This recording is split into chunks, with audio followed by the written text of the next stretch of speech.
2025 நிழல் 2026 ஒளி 2025 டிசம்பர் 31 இரவு 11:59 கார்த்திக் ஒரு பழைய கடிகாரத்தை கையில் பிடிச்சுக்கிட்டு அமைதியா உட்கார்ந்திருந்தான். அது அவன் அப்பாவின் கடிகாரம்.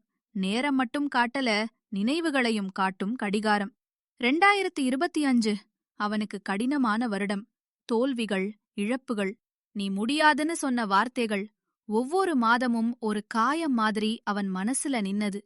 Tick tick. நேரம் மாறுது. 12 மணி 2026 வந்துச்சு. அந்த நொடியில் கார்த்திக் கடிகாரத்தை பார்த்து மெதுவா சொன்னான், 2025 நீ என்ன உடைக்க முயற்சி பண்ணின, ஆனா நீ எனக்கு என்ன கற்றுக் கொடுத்தன்னு நான் இப்ப புரிஞ்சுகிட்டேன். அவன் ஒரு காகிதத்தை எடுத்தான். அதை 2 பக்கமா மடிச்சான். இடது பக்கம் 2025 பொறுமை கற்றுத்தந்தது. எங்க தவறு நடந்துச்சுன்னு காட்டியது. யார் உண்மையா நம்மோட இருந்தாங்கன்னு சொல்லிச்சு.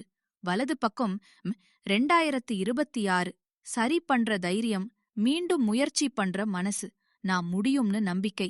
அந்த காகிதத்தை அவன் டைரிக்குள்ள வைச்சான். ஏன்னா அவனுக்கு இப்ப புரிஞ்சது, 2026 தனியா வரல, 2025 தோள்ல ஏத்திக்கிட்டு தான் வந்திருக்கு. 2026 ஆரம்ப நாட்களும் சுலபமா இல்ல. ஆனா அவன் மாறிட்டான்.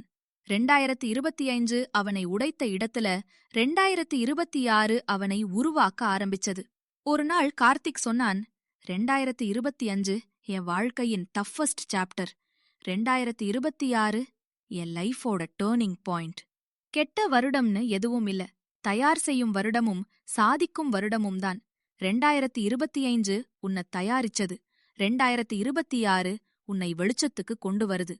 Happy new year 2026.